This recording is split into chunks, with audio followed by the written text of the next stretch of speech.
Bueno, entrar a un tema como el de la sistematización significa colocar unos antecedentes de la problemática que nos permitan, al entrar a ella, poder entender de dónde viene y en relación a los otros videos que ustedes han visto. Tenemos un primer video que nos ha mostrado todo un contexto que crea una nueva situación, un nuevo mundo. Hemos visto un segundo video que nos muestra cómo aparecen las pedagogías fundadas en investigación, como búsqueda, como camino para responder a ese mundo, a ese nuevo momento civilizatorio que estamos viviendo. Y en especificidad hemos visto cómo de esas tres grandes líneas, una ha sido desarrollado en nuestro continente, partiendo de las realidades de nuestro continente, de nuestro contexto, recogiendo parte de la tradición educativa y pedagógica latinoamericana en la tradición de Paulo Freire, y es el diseño de la investigación como estrategia pedagógica. Y allí hemos hecho énfasis en una ruta metodológica, un camino para lograr. En un orden de ver cosas, este cuarto video, que pueden ser vistos totalmente en forma independiente, nos muestra el camino de la sistematización. Entonces, recuperemos un poco para darle cuerpo e identidad a esta problemática. Hemos hablado en anteriores conversaciones, pero sinteticémoslo acá, de que estamos frente a la transformación de los procesos educativos y escolares. Y que en alguna medida uno de los grandes cambios es que, si lo pudiéramos sintetizar en tres cosas: uno, estamos saliendo de procesos educativos totalmente centrados en contenidos hacia uno más centrado por momentos en procesos, por momentos en capacidades, por momentos en formas específicas que dan cuerpo a esa posibilidad humana y a esa potencialidad humana. Un segundo lugar de cambio muy fuerte es la manera como estamos asistiendo no solo a un cambio en los procesos comunicativos, sino un cambio en los procesos metodológicos que llevan a releer las concepciones pedagógicas, tanto que en algunos lugares ha comenzado a acuñarse el término de geopedagogías, como la manera en la cual se encuentran pedagogías que dan respuesta a estos nuevos contextos. Geo en el sentido de territorio. Hay un primer territorio, es el territorio que pudiéramos denominar el territorio planetario, signado por las transformaciones de la globalización, con toda la cantidad de miradas diferentes sobre ella y la manera como produce desigualdad, exclusión, que hace tener una lectura crítica sobre ella. Pero aparece un segundo lugar, geo, de territorio, y son las nuevas teorías. Cuando decimos que la escuela clásica estuvo fundada sobre la lógica de la física mecánica, que fue trasladada al currículo y sobre todo al currículo de tipo taylorista, estamos hablando de que hay una lógica de la enseñanza fundada en la repetición, fundada en la instrucción. Eso lleva, en este sentido, a buscar unos nuevos caminos en cómo construir pedagogías más basadas en esos asuntos de las nuevas formas del conocimiento, y eso que llamábamos en alguna otra conversación el modo 2 de la ciencia. Un tercer territorio es lo que en el mundo de hoy se ha llamado los territorios de la diversidad.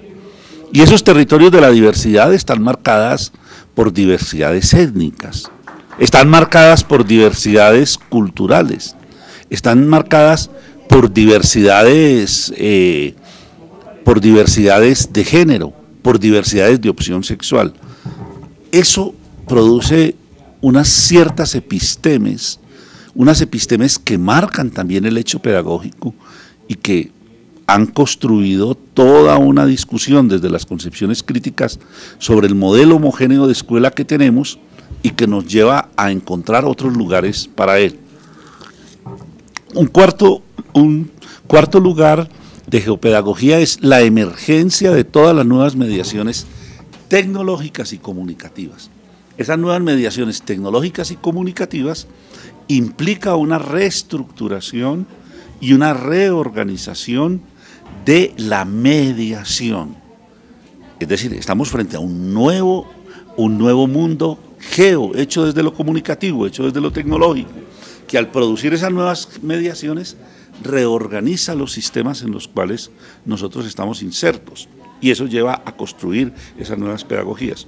Y un quinto elemento, estamos frente a unos nuevos contextos de acción, pero éticos, y esos nuevos contextos éticos significa una reorganización y una reestructuración de los sistemas sobre los cuales se ha construido el nuevo tipo de conocimiento. Este segundo punto de las geopedagogías se vuelve muy importante. Por ejemplo, ha sido muy visibilizado en las experiencias de la Expedición Pedagógica Nacional en Colombia, pero también en algunos de los trabajos desarrollados en Río Grande del Sur, cuando se buscaba un tipo de escuela distinto sobre otras bases. Y el otro elemento allí fuerte que ha ido mostrando esas geopedagogías son algunas escuelas colaborativas y algunas escuelas italianas que han ido acuñando también el término de geopedagogías para darle consistencia y organizar eso. Pero el tercer cambio fuerte es el lugar la comprensión del lugar del maestro y la maestra en este nuevo mundo que se organiza. ¿Por qué? Porque si estamos frente a una nueva manera del conocimiento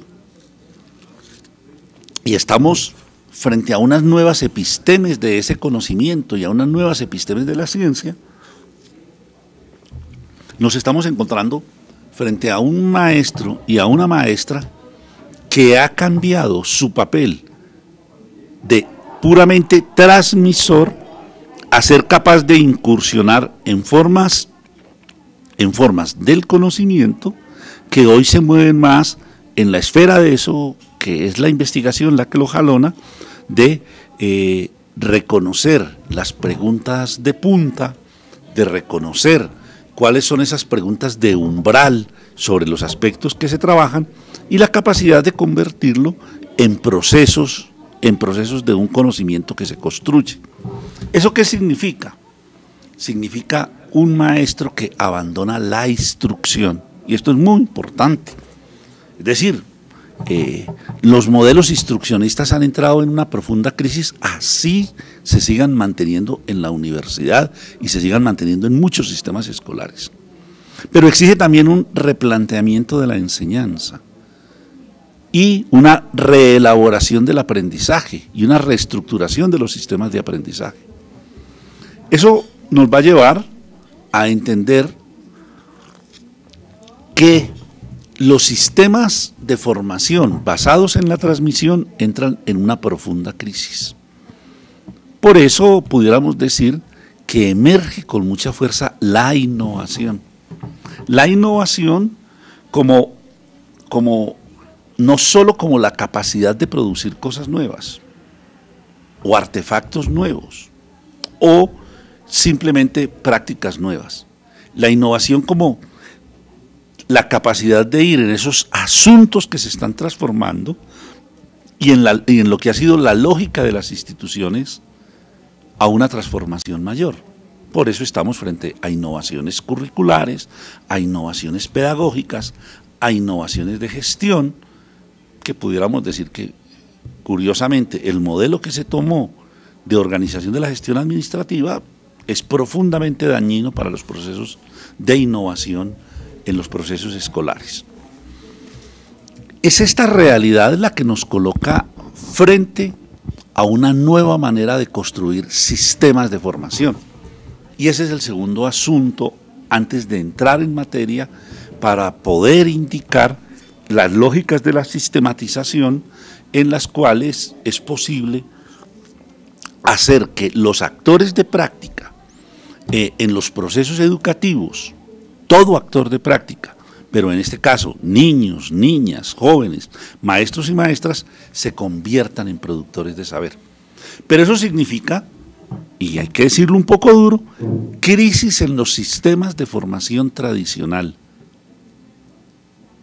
No solo de los niños y los jóvenes, la escuela, sino de los sistemas de formación de profesionales y de profesionales de la educación.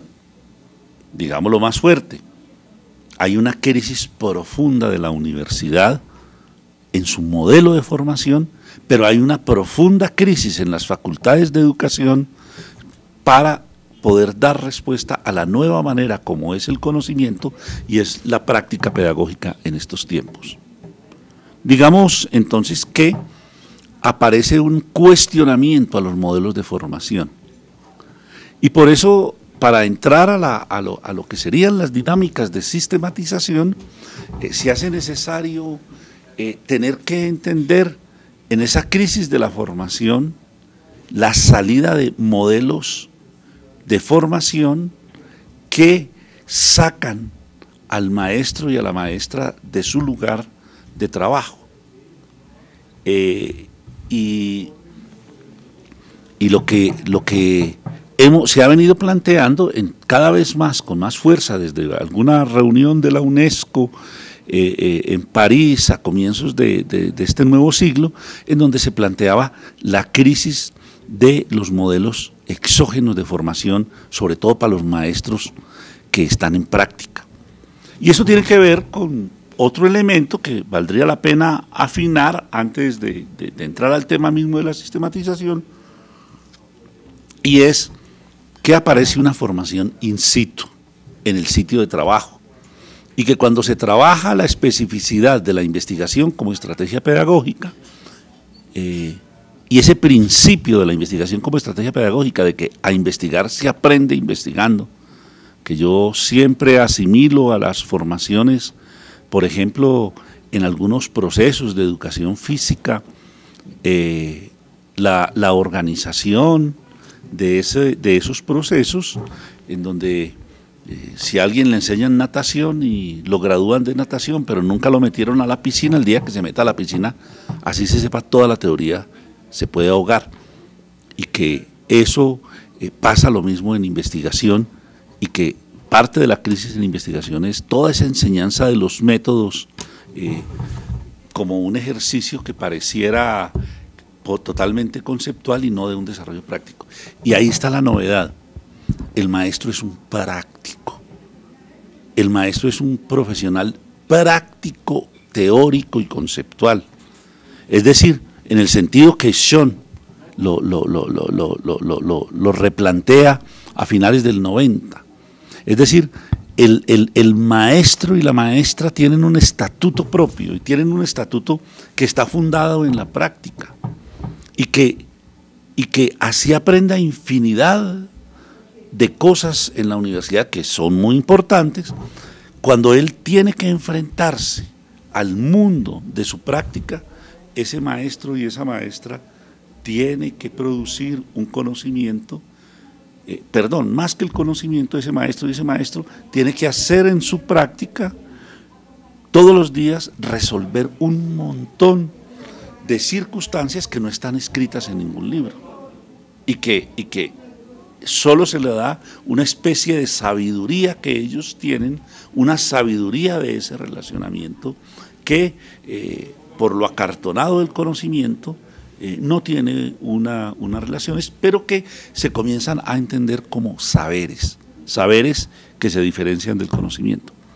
Entonces digamos que que estamos frente a un profesional que opera en un espacio práctico conceptual, práctico teórico, que necesita ser formado. Por eso, en la propuesta pedagógica de la investigación como estrategia pedagógica y lo que hemos desarrollado en todo el tiempo del programa Ondas, que ha permitido ir perfeccionando esta propuesta, nos encontramos con 4 procesos de formación, y 4 procesos de formación que intentan salir de la formación clásica. No queremos venderlos como la solución para estos asuntos, pero que nos muestran otra manera de relacionarnos y otra manera de hacer aprendizaje. Una primera forma de ello es la autoformación. Si ustedes ven en la investigación como estrategia pedagógica,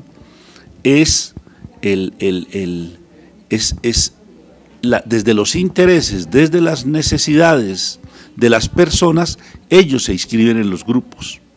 Y en ese sentido, él debe seguir una ruta, y una ruta que lo vincula al grupo, y que cuando ustedes ven los materiales con los cuales trabajamos, los materiales nos van diciendo: ve y lee tal cosa, trabaja tal elemento, piensa estas preguntas, mira cómo hiciste la pregunta. Es decir, le va haciendo un ejercicio de interiorización en donde el mundo, ese mundo de interiorización no es tan interno, es propio del mundo que está construyendo. ¿Y eso qué significa? Significa un sistema de autoformación en donde la persona va viendo, a medida que se desarrolla, qué elementos le hacen falta, y el set de materiales no están para ser trabajados 1, 2, 3, 4. La numeración en muchas de las cartillas corresponden más al momento histórico en que se realizaron, pero son usables en cualquier momento. Por eso, para nosotros, ese aprendizaje, esa autoformación está relacionado al aprendizaje situado. Son las condiciones del sujeto, no es solo el contexto en el sentido clásico socioeconómico, sino son las condiciones particulares del sujeto la que lo colocan frente a su situación de formación en la cual él tiene que dar una respuesta. El segundo nivel de formación que nosotros hemos venido propiciando es lo que hemos llamado la formación colaborativa. Y esa formación colaborativa se hace con el grupo, y esa formación colaborativa que se hace con el grupo, que es la discusión que genera el grupo, es la negociación cultural permanente con el otro, una negociación cultural que permite en alguna medida ese diálogo de saberes, reconociendo esas dimensiones diferentes entre conocimiento y saber, y que establece una práctica en la cual el maestro y la maestra, el niño, la niña y el joven se forman a ellos. En ese sentido, la base de esa formación está un poco en aquello que Paulo Freire mencionaba, de que nadie aprende solo, aprendemos en comunidad, mediatizados por el mundo. Y también eso de Freire de nadie es absolutamente ignorante, nadie lo sabe todo, por eso aprendemos en ese relacionamiento. Es decir, esa formación colaborativa cree que la apuesta colocada por un grupo en forma colaborativa nos lleva a replantear el simple ejercicio cooperativo, de estar ahí cooperando entre todos. Realmente lo colaborativo es el grupo dinamizado, el grupo construido a través de esa infinidad de mediaciones que estructura, y es ahí donde se forma. Existe un tercer nivel de la formación planteada, y es la apropiación. ¿Y qué es la apropiación? La apropiación es la capacidad de colocar no solo la propuesta metodológica de la investigación como estrategia pedagógica, sino los asuntos sobre los cuales se investigan en el mundo. Y en el mundo, para que operen en el mundo y transformen el mundo y produzcan realmente otra manera de organizar ese mundo. Por eso allí esa tercera manera está muy acercada a lo que pudiera ser ese aprendizaje problematizador. Es decir, nos vamos construyendo un aprendizaje permanente en el cual reestructuramos y le damos forma a lo que hacemos, lo hacemos a través de esa negociación cultural y diálogo de saberes permanente, pero nos permite ordenar, organizar y darle forma a la manera como nos colocamos en la sociedad, como tenemos un punto de vista, como sabemos, lo tenemos claro para poder negociar, más en este tiempo que nos hemos llenado de discursos y de comprensiones múltiples, generando una polisemia sobre todos los asuntos. El problema no es la polisemia, sino el lugar desde el cual yo miro que me permite negociar, discutir, elaborar con las otras concepciones. Y el cuarto punto de la formación es la sistematización. Y aquí es muy importante entender que la sistematización es la capacidad de producir saber sobre las prácticas. Y en ese sentido, devolviéndonos en la parte que traíamos en la reflexión, nos está mostrando tres cosas. Uno, un sujeto de saber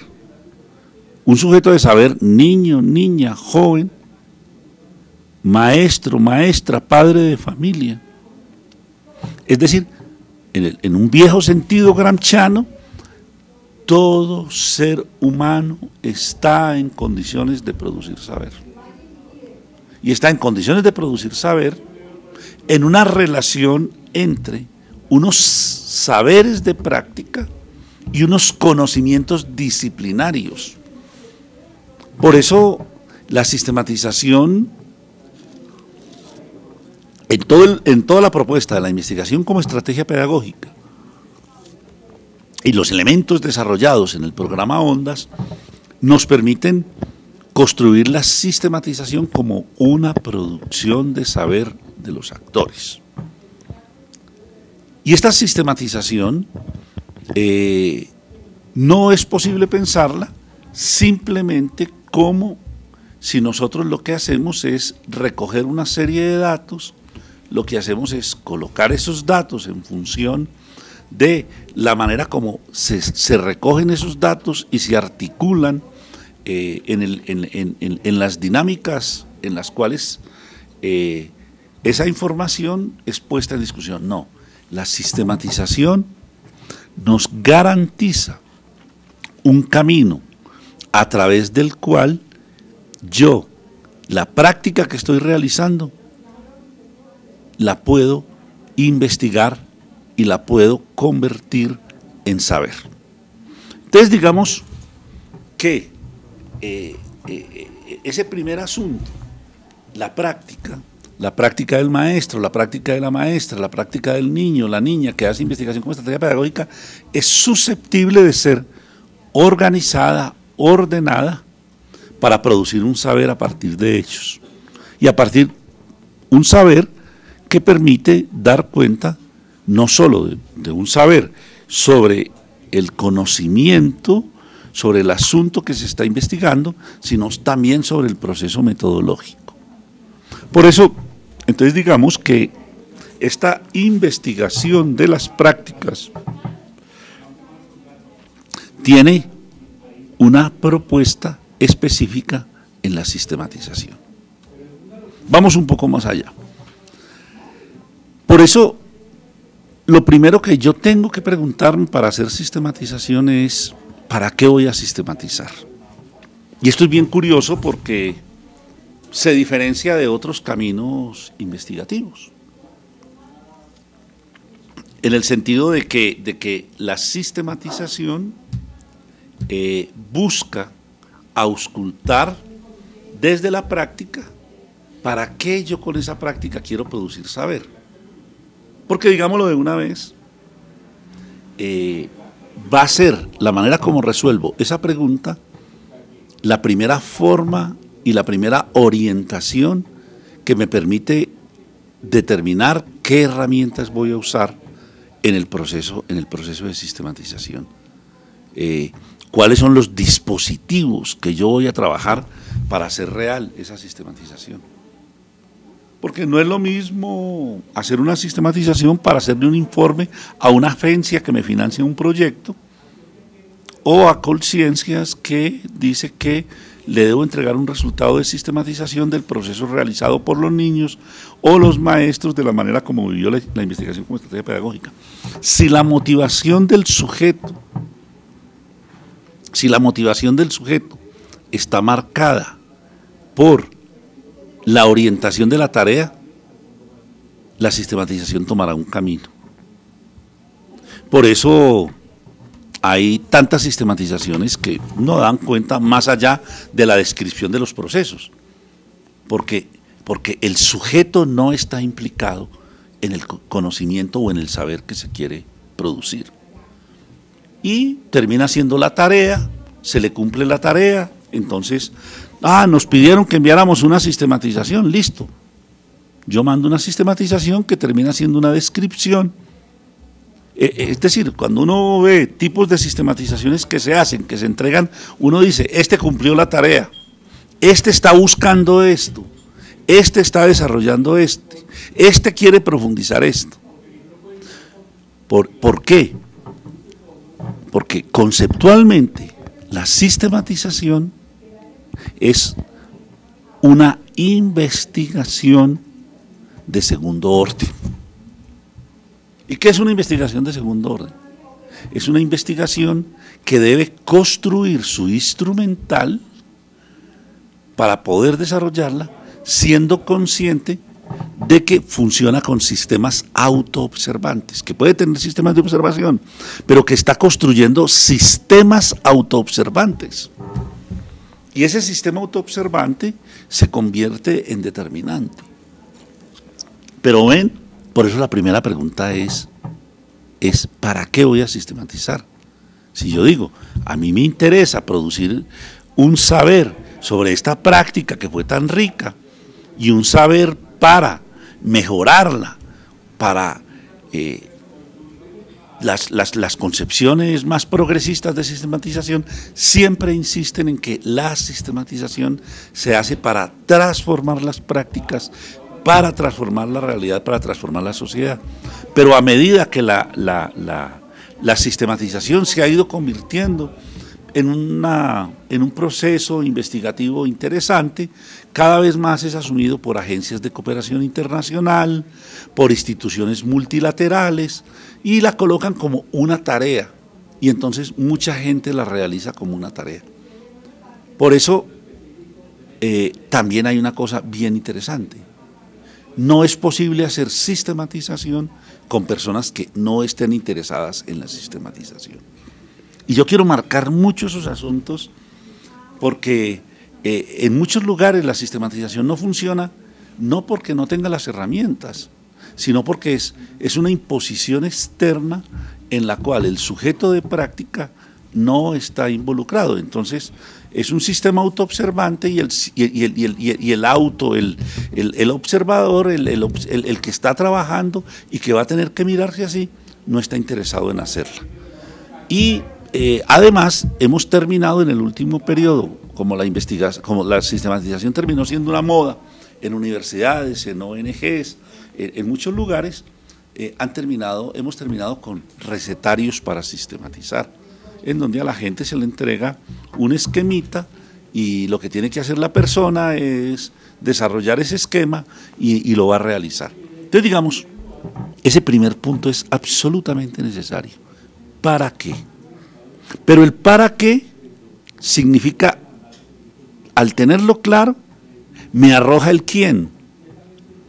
El quién que se va a constituir en el autoobservante del proceso o los autoobservantes del proceso. Yo por eso digo, ahí se comienzan a tener diferencias de lo que sería simplemente una investigación hermenéutica. En cuanto a la conciencia del proceso autoobservante, va más allá de la libre interpretación y exige construir una ruptura de eso que han sido los dualismos clásicos en Occidente para los sistemas del conocimiento, sujeto, objeto, verdad, mentira, saber, conocimiento, saber culto, saber popular, y nos muestra más que todo eso es una unidad, lo cuantitativo, lo cualitativo, y nos muestra que es una unidad. Por eso, determinado para qué, es absolutamente necesario determinar qué vamos a investigar, qué vamos a sistematizar. Porque el qué va a marcar muy fuerte una manera como la sistematización se organiza, y se organiza a través de unos procedimientos y unas preguntas que no pueden ser resueltas sino por el sujeto de práctica. Y es una de las razones por las que es muy difícil encontrar dos sistematizaciones iguales, porque los sujetos que están implicados en ella, los quienes, van a mostrar en el tipo de sistematización el grado de compromiso que tenían con el para qué, pero además van a mostrar la capacidad de construir los instrumentos para poder hacer que el sistema sea realmente autoobservante. Porque si no terminamos simplemente en una explicitación del sentido común y no es investigación, no se convierte en investigación. Por eso es tan importante que los grupos definan claramente, y creo que esto es, aquí ha existido una equivocación en muchas maneras de hacerlo en la investigación como estrategia pedagógica, porque a veces para muchas y muchos la tarea es una tarea trazada desde un equipo nacional, y entonces yo simplemente lo que hago es lo que el equipo nacional me está pidiendo. No, el grupo tiene que discutir y tiene al interior de la problemática planteada, tiene que seleccionar específicamente el qué va a haber, y ese qué va a haber inmediatamente me dice, si quiero ver es esto, los sujetos, los quienes son estos, los quienes que van a desarrollar el proceso son estos. Por eso ese punto de partida hay que cuidarlo, porque si ese punto de partida, si yo no resuelvo bien el para qué, si yo no resuelvo bien el qué, y si no resuelvo bien los quiénes, fácilmente lo que voy a hacer es una travesía del sentido común por una práctica social que ha construido esa expresión de una dinámica que es de intervención. Y este es otro punto importante, porque cuando se trabaja la sistematización se sale de los modelos de intervención, y se sale de los modelos de intervención para entrar y generar dinámicas centradas en la mediación. Por eso hemos hablado de mediación. Si vemos los videos anteriores, uno de los ejes es la manera como se construye la mediación, y cómo esa mediación construye escenarios, construye nuevos escenarios de aprendizaje, reorganiza algunos de los anteriores y hace que eso pueda existir de otra manera. Por eso, cuando yo tengo organizado esas tres preguntas, tengo resuelta esas tres preguntas del el para qué, el qué y el quiénes, yo diseño la ruta. Pero para diseñar la ruta, en coherencia con toda la puesta de ondas, teniendo el qué, yo al qué le formulo las preguntas que ese grupo quiere resolverse, las preguntas que ese grupo quiere responderse, y ordeno esas preguntas de tal manera que me permita contrastar, sí, con esas preguntas, el qué me queda resuelto. Y en ese primer momento las preguntas ordenan de otra manera el ejercicio sistematizador, porque las preguntas son las que me ponen en el camino de la sistematización. Y cuando yo contrasto con el qué, me doy cuenta si realmente con esas preguntas yo puedo darle respuesta al qué que estoy tratando de abordar. Pero eso significa que a mí no me bastan las preguntas. Son el tipo de preguntas en el reordenamiento y en la organización de esos procesos, la que me va a decir cuáles son las herramientas que voy a utilizar, los dispositivos para garantizar que la sistematización sea un real ejercicio de investigación. Porque aquí está uno de los pierdes. Uno de los pierdes es que yo puedo pasar simplemente a responderme las preguntas a través de un ejercicio puramente descriptivo, y en ese ejercicio descriptivo yo organizo la entrada al proceso metodológico de otra manera. Por eso hay muchas maneras de abordar la pregunta. Yo puedo, uno, tomar un camino de reconstrucción histórica del proceso cuando lo he vivido anterior. Dos, cuando lo voy a hacer en el proceso, porque también debo diferenciar claramente si la sistematización que yo voy a hacer es una sistematización post o es una sistematización en el proceso. Y si yo voy a hacer la sistematización en el proceso, tengo que, teniendo claras las preguntas, teniendo claro el qué, entonces yo diseño los instrumentos sobre los cuales voy a trabajar. Aquí hay experiencias muy bellas. Yo les recomiendo que se lean 4 libros de sistematización de la experiencia de Combos, y está un próximo a salir un texto sobre cómo sistematizar la sistematización, que muestra, por ejemplo, cómo ellos que trabajan con niños de la calle, no una entrevista de profundidad no es una entrevista de profundidad clásica de la que se hace, sino que exige el rediseño para que estos niños de la calle, en el contexto y en la especificidad de los niños de la calle, se recreen las condiciones para que ellos puedan, en su sistema autoobservante, puedan organizar ese proceso. Entonces, digamos, el qué me da las preguntas, pero las preguntas luego me dan a mí un horizonte que tengo que resolver, determinando si la sistematización la voy a hacer en el proceso o es una sistematización después del proceso. Y eso significan dispositivos totalmente distintos. En ese sentido, hay que decir que los dispositivos no son universales, dependen mucho de los actores. Por eso es muy importante a los actores encontrar la narrativa con la cual se mueven los actores. Yo tengo 2 anécdotas ahí para recordar.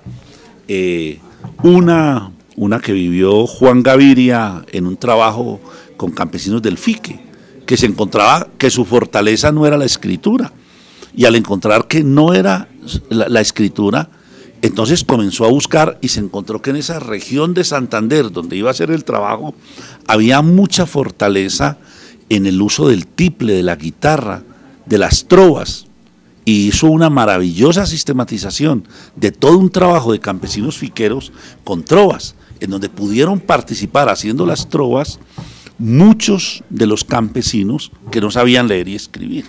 Y entonces terminó una maravillosa sistematización con un video, con un CD de música y una sistematización con un libro en donde estaban las trovas. Otra experiencia interesante se vivió en el programa Ondas en el departamento de Caldas, en donde algún día discutíamos cómo los niños no habían podido, los maestros y las maestras no habían podido organizar el proceso del conocimiento y la producción de saber desde los maestros y las maestras. Por eso nosotros organizamos una sistematización y se vivió durante diferentes periodos una dinámica en la cual la sistematización se hizo y se le decía al maestro y la maestra: escriban un relato en donde ustedes cuenten lo que han vivido, o hagan un ensayo en donde ustedes den cuenta de. Pero el maestro que se mueve en una oralidad primaria y una oralidad secundaria, a ese maestro le queda muy difícil construir textos de textos de escritura primaria. Y entonces hay que cruzar los dos lenguajes. Y entonces nos encontramos que, discutiendo con las compañeras de Caldas, que los maestros y las maestras tenían una mezcla de un uso del lenguaje oral y el tipo de escritura que más los acercaba a ellos era una escritura basada en la anécdota, basada en un lenguaje mucho más cotidiano, y eso entonces nos hizo decir, bueno, tenemos que diseñar un instrumento que realmente sirva para eso. Y entonces fue cuando decidimos que había que pensar en una carta. Pero la carta no es cualquier carta, entonces había que buscarle, era una carta en donde trataba de explicar cómo había vivido la experiencia de la investigación como estrategia pedagógica el maestro y la maestra, y entonces, porque eso lo acercaba, la carta lo acercaba más al lenguaje coloquial, y al acercarlo más al lenguaje coloquial, la carta le organizaba ese proceso en el cual ellos iban a estar. Y fue muy curioso cuando charlábamos con las compañeras de Caldas, nos decían, claro, antes nos escribían una página y media, cuando los colocamos a que contaran eso, a que le escribieran a alguien significativo en su vida de educador, que se llevaran las condiciones del lenguaje coloquial al texto que iban a producir, escribían 8, 10, 12 páginas mostrando la articulación de esos procesos. Por eso es muy importante seleccionar los dispositivos, las herramientas con las cuales yo voy a hacer la sistematización. No son generales, no son iguales. Y vuelvo a repetir, esas cosas universales que se utilizan en las herramientas de trabajo, en investigación cualitativa, de toda, acá tienen que hacerse específicas para el grupo que se trabaja. Y eso va a significar un camino distinto. Por eso, cuando el grupo se ordena, es muy importante repartir tareas al interior del grupo. Es decir, no es posible organizar todo el proceso de sistematización si el trabajo colaborativo no adquiere forma en el proceso en el cual nos insertamos nosotros de la organización del saber. Y una organización del saber que me va a decir qué le corresponde a cada uno. Por eso, las sistematizaciones sobre todo terminan siendo sistematizaciones sobre nada. Es necesario que el grupo construya claramente qué quiere sistematizar y en ese qué quiere sistematizar, él sea el que ordene las preguntas. Pero a medida que se desarrolla, vamos a encontrar que cuando yo dispongo bien, paso de una práctica y esa práctica se convierte en experiencia. ¿Qué es experiencia? Es la primera reflexión que yo hago sobre la práctica. Es aquello que precede a la práctica. La práctica es muda, la práctica sola no habla. Si la práctica no es sometida a esas preguntas, que son las que le van a permitir la orientación, y cuando yo trabajo y organizo, no simplemente, como decía ahora, resolviendo mecánicamente las preguntas, yo voy a ese momento en el cual el grupo configura un primer texto. Ese primer texto es un texto que llamamos nosotros de experiencia. Y a ese texto de experiencia yo le coloco nuevas preguntas. Y le coloco nuevas preguntas en función de qué. Nuevamente me tengo que volver al primer momento y tengo que revisar el para qué, el qué, el quiénes. Y en ese momento, con ese primer texto, yo digo cómo a ese texto le hacemos nuevas preguntas para que ese texto pueda convertirse en saber. Y saber entendido como una forma de conocer propia de la práctica. Por eso esas relaciones del saber van a ser tan importantes, porque el saber nos va a permitir nos va a permitir construir ese sistema. Y por eso, cuando uno se encuentra bien hecho el proceso, encuentra que la primera experiencia ya tiene un consolidado, tiene una forma de organización. Cuando uno avanza hacia el saber, aparecen unas líneas fuerzas que marcan claramente cuál es la novedad, que muestran cuál es el acontecimiento, cuál es el acontecimiento que hay en la práctica que estamos viviendo. Por eso no hay sistematización como tarea. Y ese puede ser uno de los grandes problemas que vamos a encontrar en estos sistemas. Vuelvo a repetir, porque al ser un sistema autoobservante, es el para qué determinado por el sujeto que va a hacer la sistematización el que determina el qué. Yo no le puedo determinar, yo le puedo marcar una línea gruesa, pero el grupo tiene que sedimentar esa línea delgada sobre la que va a trabajar, en la que él y ella han sido actores. Por eso, cuando tenemos un consolidado de saber, ese consolidado de saber a través de las líneas fuerza, invito a leer en el documento de la cartilla, de los cuadernos de la caja de herramientas de Honda, el de sistematización, para que miremos cómo esas líneas fuerza nos dan unos elementos en los cuales constituimos el camino del conocimiento.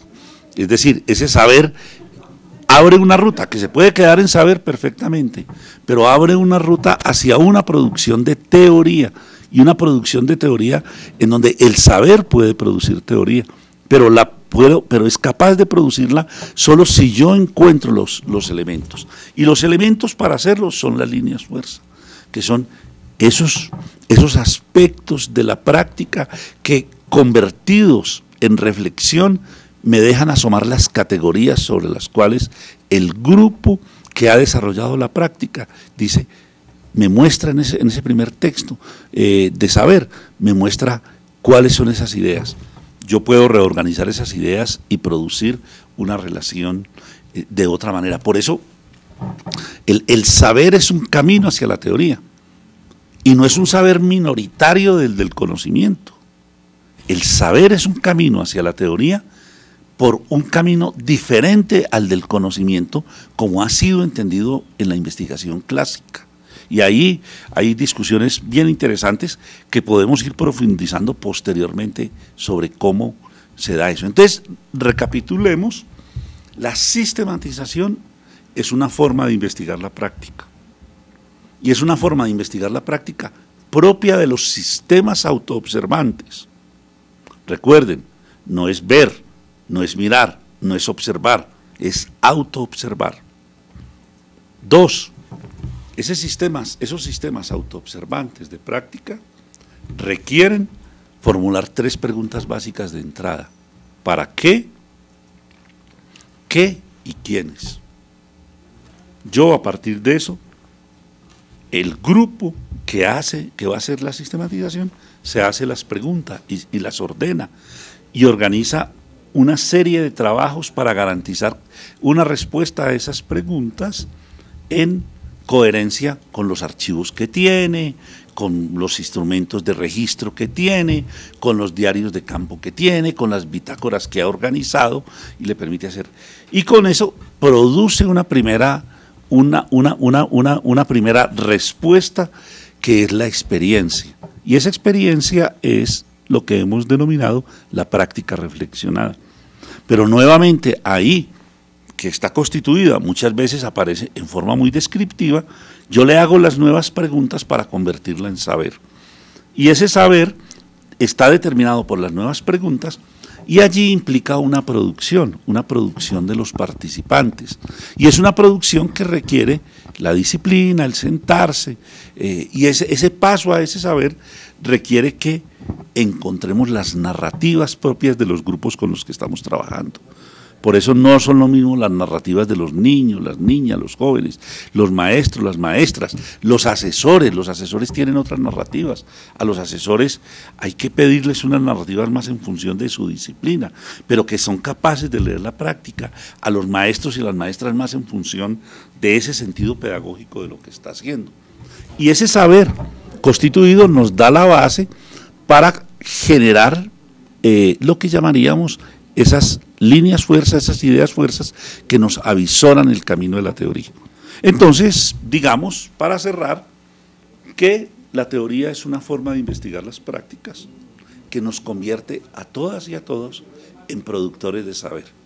Por eso, la gran novedad es que la sistematización muestra que el maestro y la maestra es capaz de producir saber desde su práctica, pero si hace una práctica no en el sentido instruccionista, sino una práctica en donde él se está releyendo a sí mismo como actor y está releyendo el proceso que hace. Por eso la sistematización hoy cada vez toma mayor fuerza, no solo como una forma de investigar la práctica, sino como una manera de empoderar a los actores de práctica para que la producción más teórica, más conceptual sobre las prácticas no sean hechas por agentes externos que simplemente lo que hacen es expropiar la práctica de quienes lo hacen y lo desarrollan. Por eso la invitación es a generar una sistematización y a darse cuenta que es un camino relativamente sencillo, pero que lo que requiere es disciplina y tiene un rigor interno que está marcada por las preguntas, la manera como voy resolviendo las preguntas y la manera como voy garantizando en cada paso ese que yo llamo una especie de cebolla de huevo, en donde uno parte de la práctica y cada vez las capitas van siendo capitas distintas, la capita de la experiencia, la capita del saber, la capita de la teoría, y cada una tiene dispositivos distintos, tiene herramientas distintas, reelabora las de la investigación.